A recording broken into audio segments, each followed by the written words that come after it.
Live from the happiest place in the Lone Star State, welcome back to the Talking Mickey Project. From trivia and trip reports to unboxings and interviews, TMP is your home, a special home for Disney fans of all abilities. Now, from the TMP studios high above the skyline of the Alamo City, it's your host, Emma. Hello, And welcome back to the Talking Mickey Project.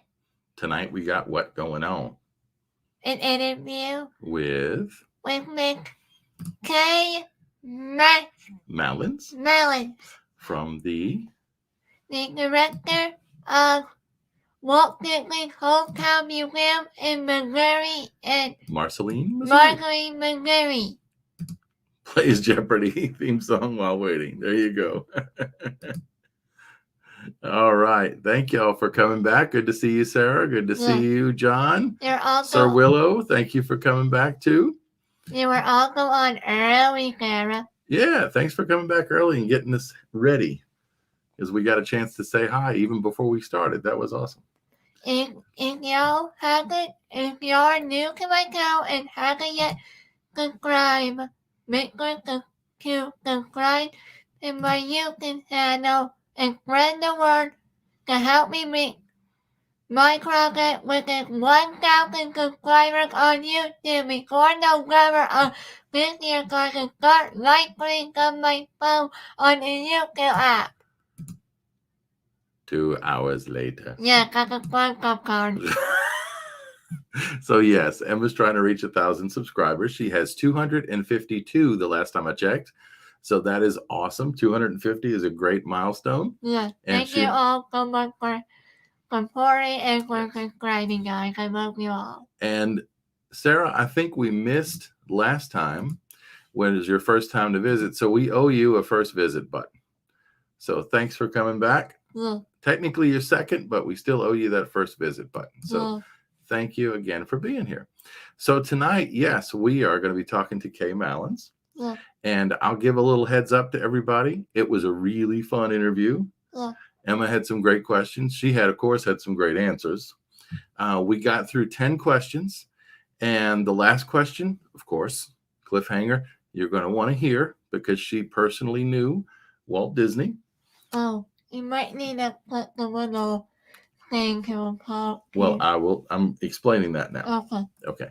So where Emma's going is that the night we recorded it, there was a storm north of the city, and I think it might have affected our internet. So as it gets further into the interview, there's a little bit of distortion with the sound and a little bit of lag with the video.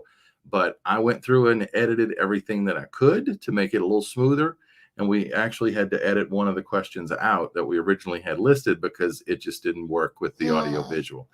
So we ask your patience, hang with us. It's definitely worth it. It's really neat because she personally knew Walt. She grew up in the city of Marceline. And I mean, she just knows everything about it. And it's really, really cool to talk to her. Sir Willow has visited there. If you haven't seen that, go to Sir Willow's channel and watch his Marceline Walt Disney Hometown Museum video. Yeah. And that will get you familiar a little more as well. So are you ready? Yeah. All right. Are you guys ready? I'm looking to see who else is here. Emma's mom says, boop the like button, y'all. That's right. And I can say back, okay. Oh, that's an awesome shirt, Emma. Thank you. Yes. I don't know if y'all noticed. Emma's wearing a what do you call that? Like a camp shirt or button down or with Oswald on it. That's a new shirt we found for her. So that's something she's got that's new. Yes, John says Oswald shirt. That is awesome. All righty. So we are going to get started. Are you ready to play the video, Emma, while you're texting and not paying attention? Yeah. You sure? Yeah. Can you say the magic words? What do we do? It's 1, 2, 3. Bibbidi bobbidi. We're back. And we're back. So, do you have someone to introduce? Yeah. Who is that? Everyone, I would like y'all to meet Miss Kaye Malins, the director of the Hello. Walt Disney Museum and Marceline? Marceline. Marceline, I'm sorry. She's been excited. And she gets the Well, giggles. I'm excited too. I'll try not to giggle, but I'm Yeah, excited she too. gets the giggles when she's excited. But yeah, thank you so much for being here. We wanted to ask some questions and learn more about the museum. And we've already got, my wife has been telling me for Emma's birthday next year, we need to take a trip to see y'all. So we haven't even talked to you, and you're already influencing us to come visit. Yay! That's what we like to hear. So that would be cool. What? Is it all right if we can send y'all a question in a card? Oh, yeah. We always send a thank you note. So we'll send you a thank you note and one of Emma's little buttons. That has I would love it. I would love it. I have a button collection. I will add that to it. There you go. All right. How big is it? We haven't even gotten to the questions and you're asking questions. All right. You want to go on with the regular questions first? No. Okay. Well, you tell me when and I'll hit one. Okay. You ready? I need to calm down first because I'm about to start laughing. Deep breath. All right. You ready? No. Okay. Okay. Here's number one. Number one. What is your role at the Walt Disney Hometown Museum? Well, I am a founding board member of the museum, but currently I serve as executive director of the Walt Disney Hometown Museum. Okay, so what does that job entail? What do you do? That entails everything. Everything. So, when we started out, we're all volunteers at the museum.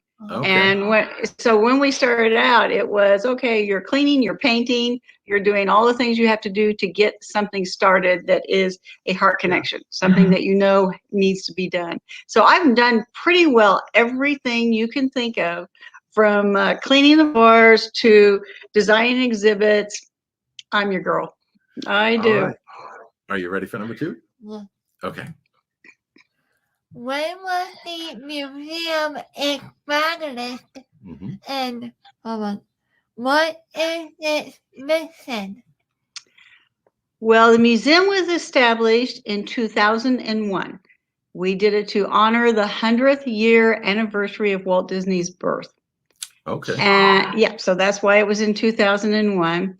And the mission of the museum is really simple, because Walt kind of guided us and told us what it should be. Walt said, "I'm glad I'm a small town boy, and I'm glad Marceline is my town." So our mission is making sure that no one ever forgets that Walt Disney came from a small town in Missouri, and he never forgot it either.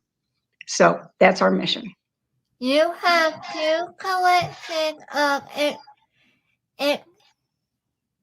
exhibits. There you go. Sorry about that. I tried to pronounce.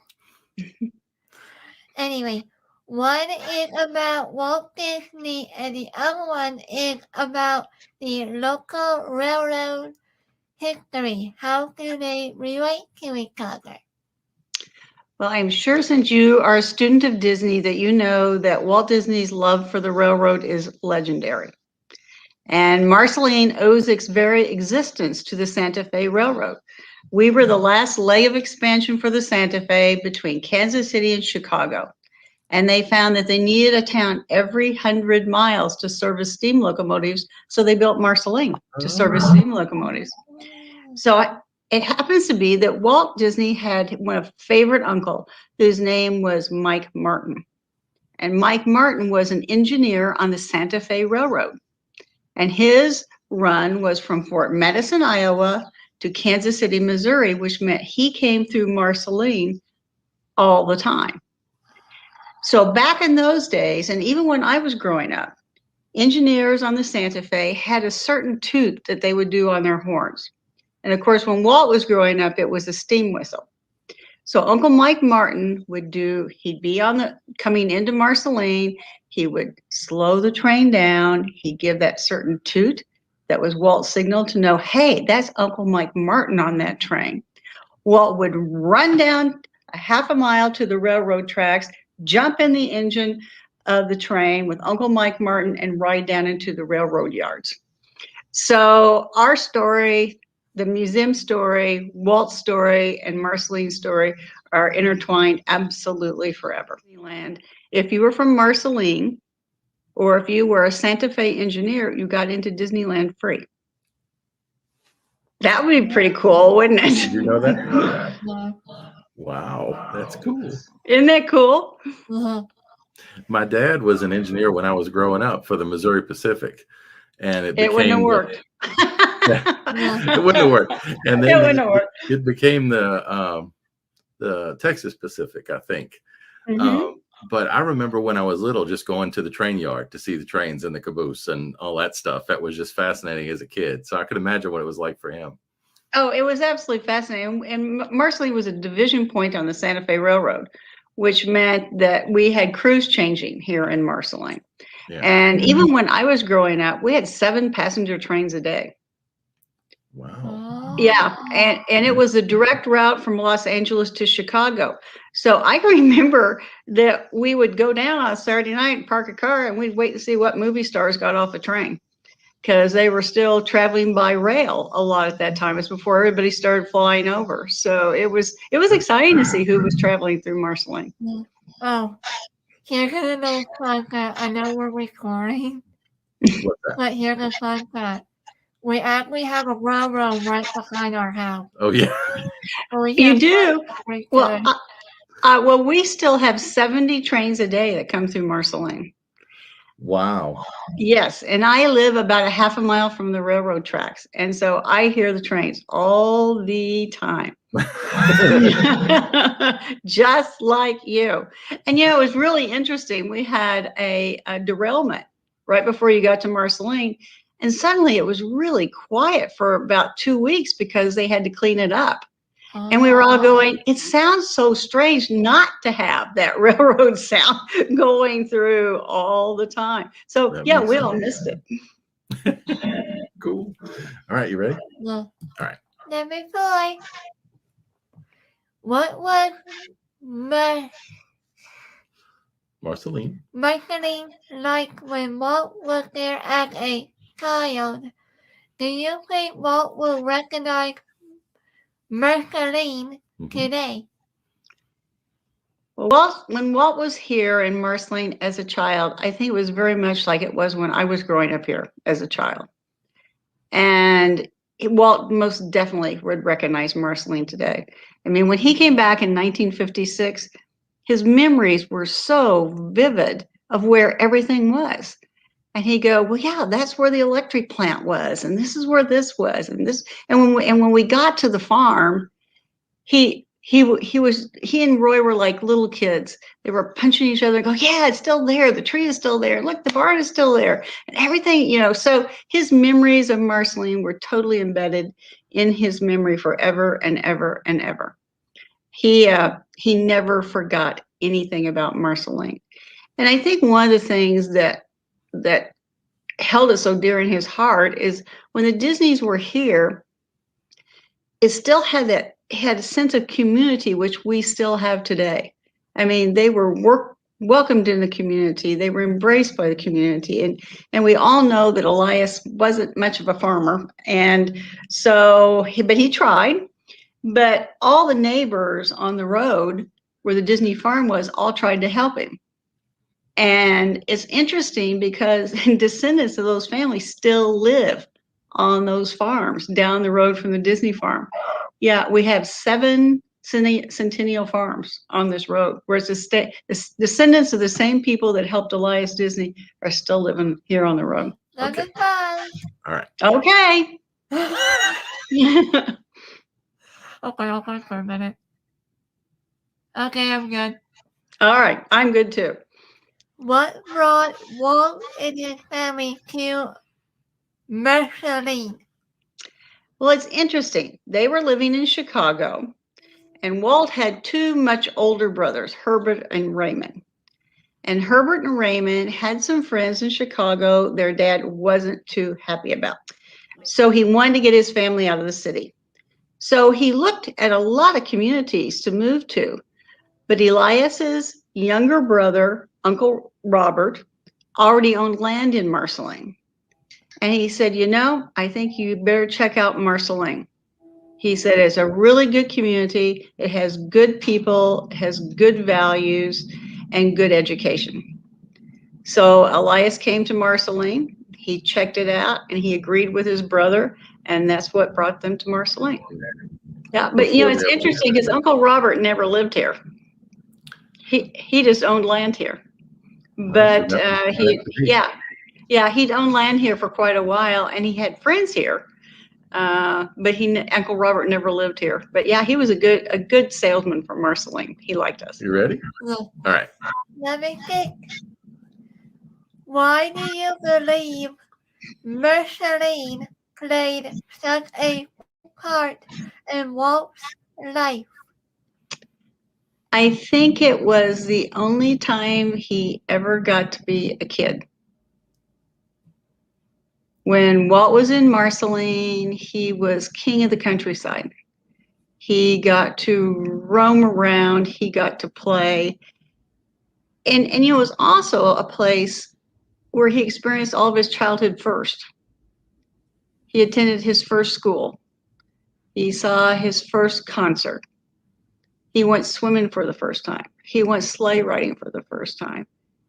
And he saw his very first live stage performance. And it happened to be a traveling troupe from Stevens College in Columbia, Missouri. And of all plays for them to do, they did Peter Pan. Wow. Walt Disney saw that for the very first time in Marceline. And Walt was so affected by seeing that he talked his teacher into to play Peter Pan at school. And of course, he wanted to be Peter Pan. And he was. And he talked Roy into manning a rope and pulley so Walt could fly out over the audience, which he did. But the rope broke and he landed. Yeah, he landed in the very surprised laps of the very surprised audience. So yeah, that was his first foray into show business. Happened in Marceline as well. I think in a lot of ways, Roy helped him fly the rest of his life, huh? I think it was pretty symbolic. I agree with you. That's pretty awesome. Yeah, started young. Yeah, we did. Emma started doing her channel doing trivia, and one of her trivia episodes last year, or maybe early this year, was Roy's Magic Kingdom, about the park in Florida, because he's the one that effectively built that one. He did. And we did all the questions about how he influenced that park or what he did to make it be what it was when it opened. And that was such a tribute to his brother and just to him. I mean, the stick-to-itiveness he had to see that through. So you can tell there was a close family bond there. Roy was an amazing man. And in my childhood, I was very lucky. I knew both Walt and Roy. And anytime we would go to the studio, it was always Roy that would take us around and take care of us. And I think that's what he did for his little brother as well. A funny story is Walt always said that my older brother Roy always made sure I had a little extra spending money. So one time Roy got them a job cleaning a horse-drawn hearse here in Marceline. Wow. So Walt said, Roy worked hard cleaning the hearse all day, and I laid inside and pretended like I was dead. And I thought that was pretty symbolic of, Walt always a showman, Roy always making sure that things got done and they got paid. I always thought that started pretty early as well, that Roy was taking care of his little brother. Well, actually, two horse carriages at Disney World Haunted Mansion, at both Disneyland and Walt Disney World Haunted Mansion. You're exactly right. So the next time you're standing in that queue line, you can regale everyone with that story, because those horse-drawn hearses are a little tip of the hat to Walt Disney's time in Marceline. The black one with an A in front of the Haunted Mansion at Walt Disney World is actually a real movie prop, which was used in one of John Wayne's movies. Mm-hmm. I didn't know that. Thank you for sharing that with me. You're welcome. I appreciate that. So now I can tell people that when I'm standing in the line. Yeah. Thank you very much. When Emma learns something, it stays there. That's wonderful. She's got a That memory, is I tell you. That's wonderful. All righty, you ready for number 7? And what I learned about the white one at Disneyland Not quite. Okay. is that Disney bought the white horse by his name was Bill Copeland, I believe. Anyway, they bought it from him to use in a Indiana Jones show, which was going to be in Disneyland, but it turned into the Indiana Jones and the Forbidden Temple ride. So they didn't know what to do with the hearse. Yeah. See, I am learning so much tonight. Emma, thank you. You're welcome. Thank you for sharing your Disney knowledge with me. I'm really enjoying this. You good? You can actually look up the video that I usually watch. One of them is Mr. Kevin Perver of the Folkland, who recently reached 1 million subscribers. Yeah, Kevin Perger of Defunctland. She interviewed not long ago, and that's one of her go-to channels for neat history, huh? My grandson loves that channel too. He goes there a lot. Yeah, he goes there a lot. That's right. Well, she talked to him not long ago. She's got an interview on her channel. And one of his videos is a top 10 real movie prompts in both Walt Disney World and Universal. He featured another channel called U.S.A. World. Yes, the world, right? Cool. And the guy's name is Mr. Mark, who owns it. Mark with Yes, the world. Yeah. Okay. All righty. I think we're going back on the... We're going to get back on track. Yeah. Okay. Sorry to go around the hole, guys. All right. Okay, back on topic. Let me tell you. How do you... Oh, wait, did we already did that? No, this is a separate question. Oh. A little bit different. Yeah. Okay. How do you believe Marceline influenced Walt after his time there? Well, after Walt left Marceline, Marceline kept popping up in things that he did. You know, we were just talking about the hearse, you know, all those things like that, they were always there. But there were some very early movies that Walt did, Song of the South, and So Dear to My Heart, that were definitely reflections of Marceline. Actually, one of my neighbors down the road's grandfather was a Civil War veteran that actually told Walt all the Uncle Remus stories. The movie So Dear to My Heart has 22 references. We were watching it, and because Walt said that when he did that movie, he said, "Why, that's just the life my brother and I lived on the farm in Marceline." So in that movie, there are 22 references, subtle references to Marceline in there. You know, of course, a train going right through the middle of the town. When they go to find the bee tree so he can go to the state fair with his little lamb, it was in a cottonwood tree. And Walt which was what his dreaming tree was here in Marceline, where he used to go draw.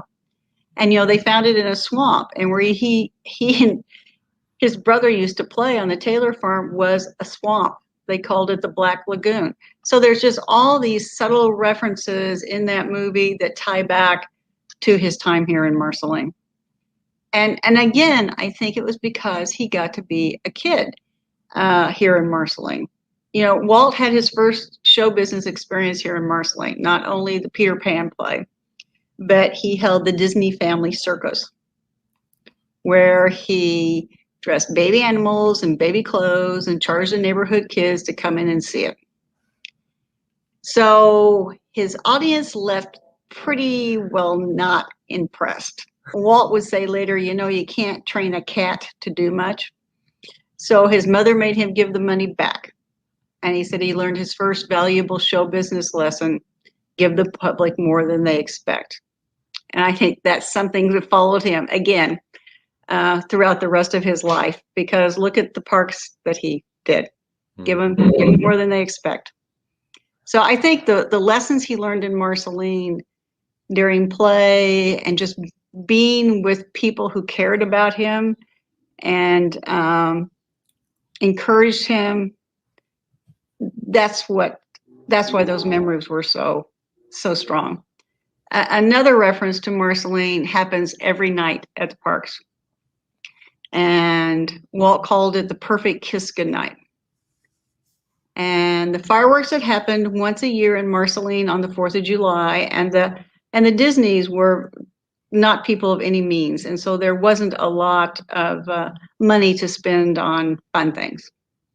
So Walt looked forward to the 4th of July fireworks here every year. And he said it was a perfect kiss goodnight, and that's why they're at Disney parks today. So when you see that, say, thanks, Marceline. And that's some of the best memories, huh? It's a great way to leave for the end of the day, because you're going to remember. Yeah, and there's a lovely book out called A Kiss Goodnight, and it was done by Richard Sherman and Floyd Norman, who are both Disney legends. Yeah. And it talks about how the fireworks in Marceline inspired Walt and how he held it dear throughout his life. So you have to get that book and have a look. You got a reading assignment. All right, you ready for number 8? No. Okay. What are some of the unique exhibits that you have at the museum? Well, we tell a very unique story at the museum because a lot of what you see in the museum came from Ruth Disney Beecher, Walt's little sister. Ruth was a friend of mine throughout my adult life, and she wanted her things to come to Marceline. She wanted us to tell the family story here. So a great deal, as I said, of the things in our exhibits came from the Disney family. And there are things that you can't see anywhere else, or stories that can't be told anywhere else. And some of my favorite things are, there are 2 Mickey dolls that Walt and Roy gave to their parents on their 50th wedding anniversary. And, they're back when Mickey looked pretty rat-like. All those years ago, pretty rat-like. But they gave them to him on their 50th wedding anniversary. And also on that anniversary, Walt and Roy, who were always called the boys in the family, the boys told their parents that they would send them any place they wanted to go for their anniversary. And they wanted to come back to Marceline and see their friends. So we have all these newspaper clippings of, the parents of the very famous Disney brothers were going back to Marceline. And it's interesting because everybody here treated them just like they did before they were famous. They came back and they went to this person's house for a tea in the afternoon, and then they went to somebody else's house for dinner, and they stayed with the Taylors again, who were long life friends of theirs. And so it was just, so Marceline not only affected Walt and Roy and Ruth, but their parents as well. I think it was that sense of community. I think it's the only place they ever thought of as home. Something else we have, I think, is really unique is Walt's father, Elias, was a pretty fiery little man. And we have a business plan that he wrote on a scrap of paper, and he wrote around the torn edge of the paper. He was very frugal. He didn't throw anything away. And it was a business plan for something he wanted to do. And the last statement is, and he's underlined, and it says, "No chicken-hearted people need apply." And I thought, okay, way to go, Elias. He was going to do that. So, and we have a fun stuff like when Mickey was 75 years old, the Disney company had 75 Mickeys done by 75 different artists.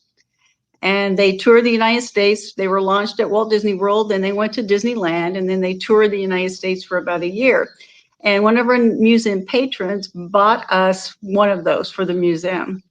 And it's so cool. I'm so thrilled we got all aboard Mickey, because our museum is in a train station.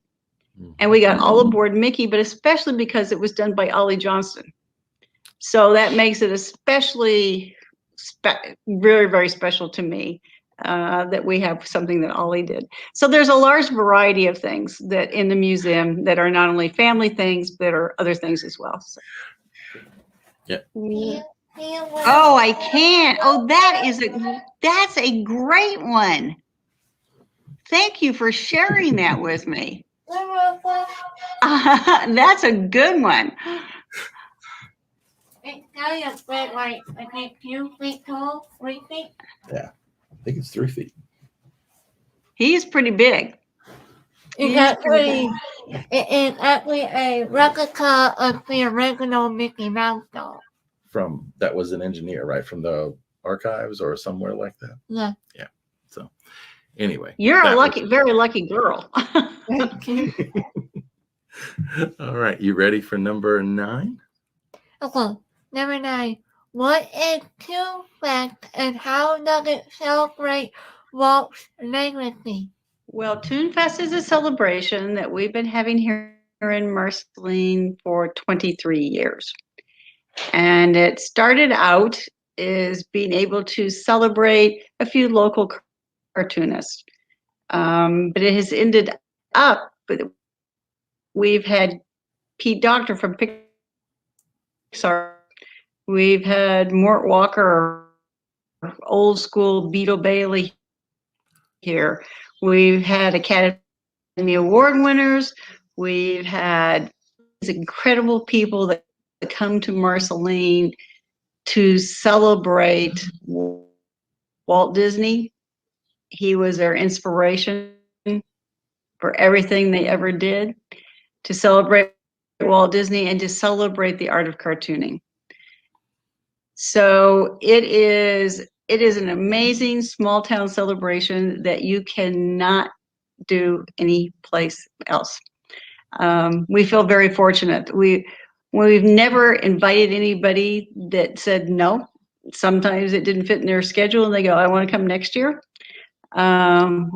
We usually have 3 headliners, 3 to 5 headliners, and it's all, in the past, it's all been all free for people to come.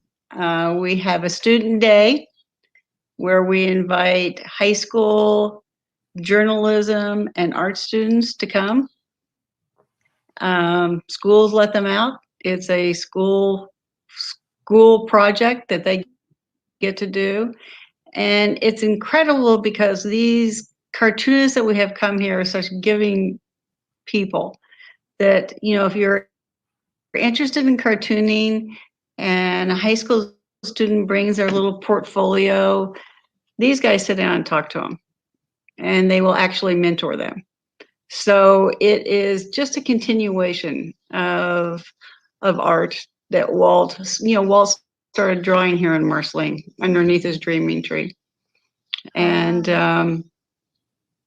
it's just celebrating that you can do it from wherever you're from. And we do it here in Marceline probably better than anybody else. That's pretty cool. We got to check that out. Yeah. Okay, number 10. How can people support the museum? Well, they can go to our website and they can become a member of the museum. They can support the museum by coming to see us. We love sharing our story with people from all over that come to see us. Memberships are great. Donations are great. Become our friend on Facebook, because then you'll know what's going on here, and we do a lot of fun things here. So, and spread the word, because it's a great little museum. We're very proud of it. So yes, spread the word. All right, we can do that. We can help with that. All right, you want to ask the last question? Yeah. Okay, let's see if we can make that one. Yes. If you could ask Walt Disney one question today, what would it be? Well, I asked Walt Disney a question when I was 8 years old. They were staying with my parents. Walt and Roy and Edna and Lillian were staying with my parents. And I was fairly precocious at 8 years old. So I looked at Walt Disney and I said, "What room are you going to sleep in?" And he said, "What room should I sleep in?" I said, "Well, the pink one." So Walt and Lillian Disney stayed in my room. Okay, so I would say to Walt Disney, because he stayed in my pink bedroom, want to come back to Marceline and stay at my house again and sleep in the pink bedroom? That's what I would ask Walt.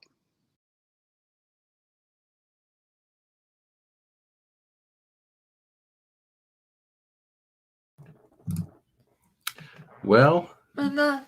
that was about all we could get with the recording, Yeah. but that was the last question. And Miss Malins was extremely gracious the whole time. She was very patient as we tried to make the internet work. Because sometimes the pipes are messed up, I guess, when you got bad weather. But thank you also for sitting with us through it. What did you find that was interesting, or what did you find that was surprising? Because I was surprised by a few of those things. I didn't know how much she knew Walt, or how closely she knew Walt or Roy, which sounds like she knew Roy just as well, right? Her whole family did. So yeah, Jonathan says, "This is awesome."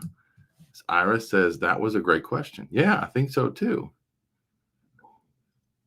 And just realized it was recorded. Yeah. No problem, Kevin. It's fine. It's fine. It's fine, Mr. Kevin.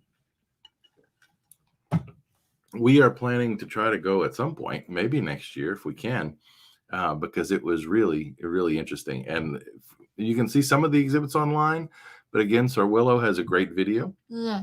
You'll learn more about it that way as well. And here he is, Kevin. Almost any time other than January to early March would be good. So there you go.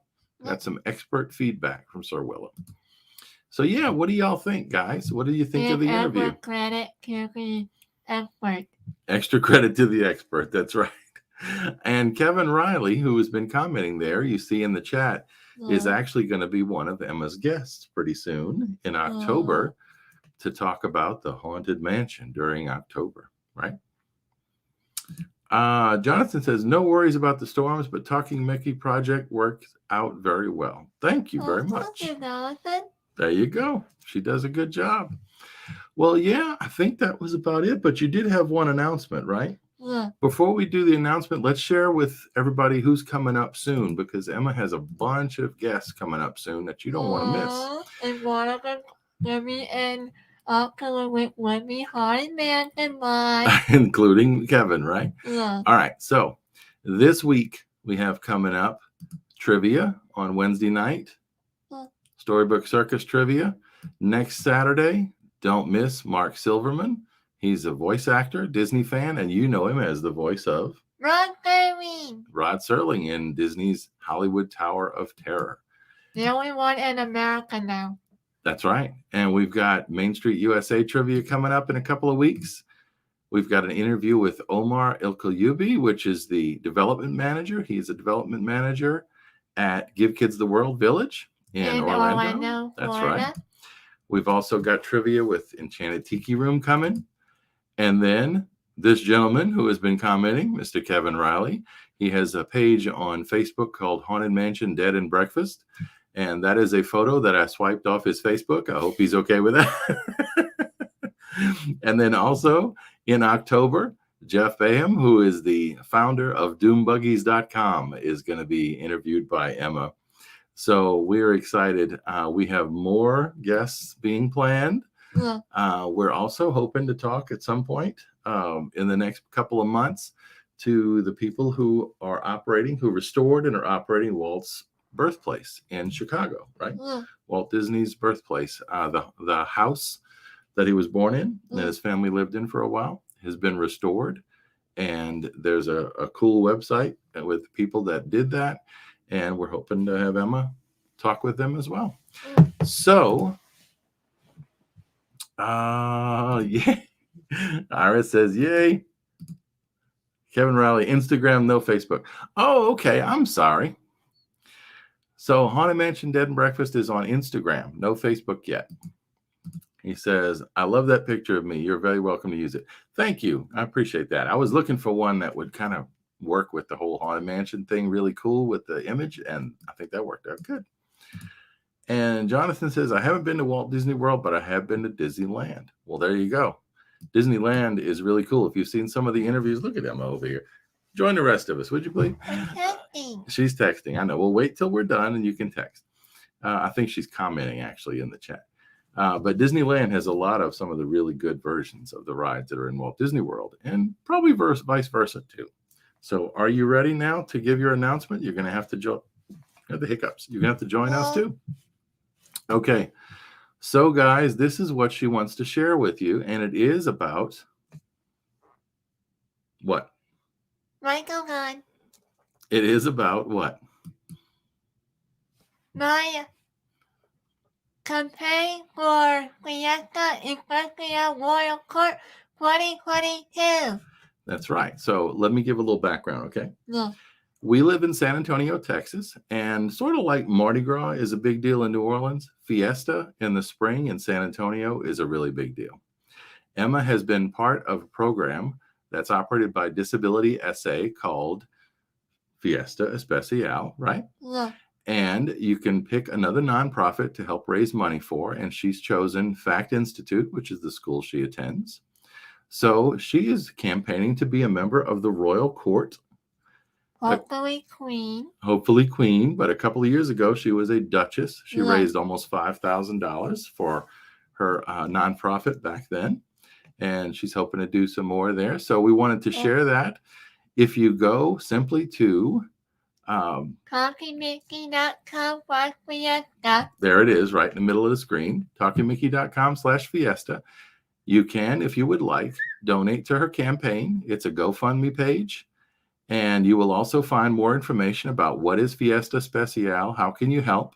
And these pictures are from the 2019 Fiesta Equestria Royal Court. That's right. You can see these cool pictures, and I had the honor of helping her with her cape. Each member of the court designs and creates their own cape. And back then it was anime and Pokemon was her theme. This year, can anybody guess what her theme might be?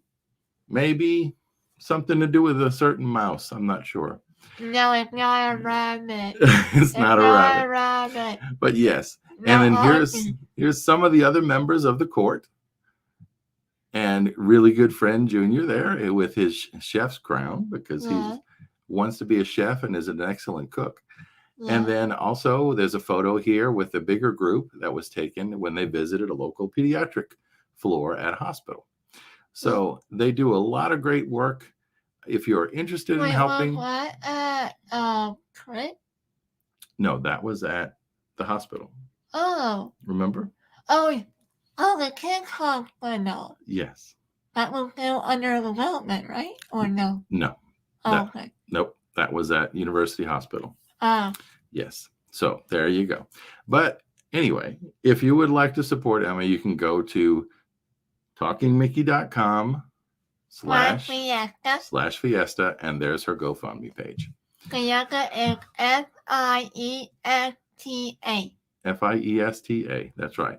Oh, and if you haven't seen it yet, since we're here, let's go back to, if I can find it, there. We'll just go back to her homepage.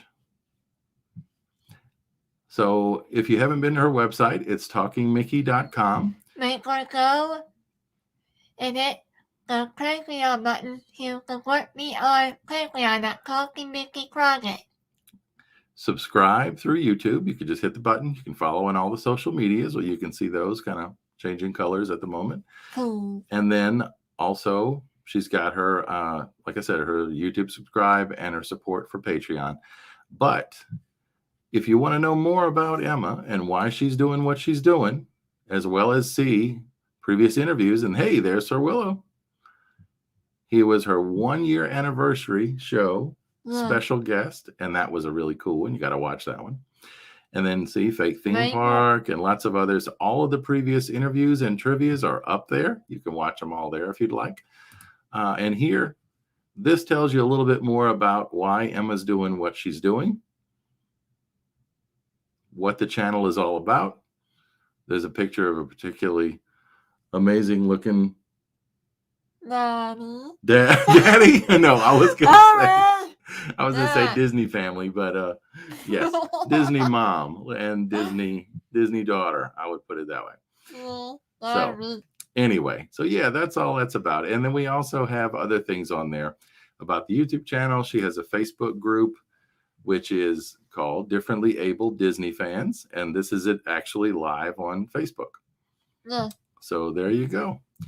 I think that's probably enough of plugging all that stuff. Yeah. Everybody, we really appreciate you joining tonight. This has been a lot of fun. We have a bunch of other interviews that Emma's done that are available at talkingmickey.com. And again, for her Fiesta Especial, she's going to look up with the rest of us because she's all happy with texting and chatting tonight, which is cool. When we do interviews, we replay those and Emma has a chance to be part of the chat, right? Yeah. They are recorded. Most of the interviews are recorded, but Sir Willow's was live. And we got to give him credit. He did a great job with live questions. He's thinking on his feet all the time. Yeah. And he knows so much. It makes it easy, right? Let's see. What else we got? We got some comments here. Let's see. Emma, mom's trying to use a laser dot in it and maybe in front of her and she'll chase it like a cat. That's, see, that's Emma. Emma's paying attention to her phone. That's right. Thank you, Michael, for pointing that out. So Iris says, I better see some hidden Mickeys. Yeah. Oh, yeah. For Fiesta, every dollar donated equals 1 vote for Emma to be queen. Yeah. That's right.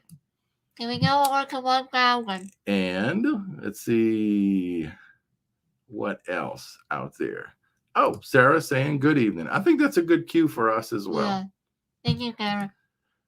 And LOL, you make me sound so good. You are good. You are good. You're very good at what you do, and you tell some great stories. So thank you for doing that. You give a lot of your time to the Disney community and the theme park community. So we appreciate it very much. Can't wait to see you very soon. All righty. So for tonight, for Emma, we're going to say what? And say goodnight. So how do we say goodnight on this channel, Emma? As always, guys, thank you so much for watching. Make sure to like, subscribe, and share this widely with your family and friends to help me to help spread the word and help me get to 1,000 subscribers before November. Pretty please. That's right. Pretty please. Thanks for watching. And we're going to say, what is it time for? Yeah, well good. Oh, night, guys. See you next Wednesday. Should we hit the